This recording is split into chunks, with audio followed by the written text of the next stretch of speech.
పిలిచి ప్రతి ముత్తైదు అంబను కాదే కరిచేది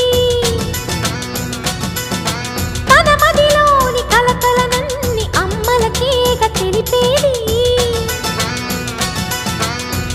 నెలతలే లేకుంటే దేవుడికి నెలవేది భక్తులే రాకుంటే గుడికి ఇక వెలుగేది దయతోటి కుంకుమ పూలు అక్షింతలు మనమంతా ఇవ్వాలి తన తాళి నిలపాలి తాళి కాచి ముత్తైదా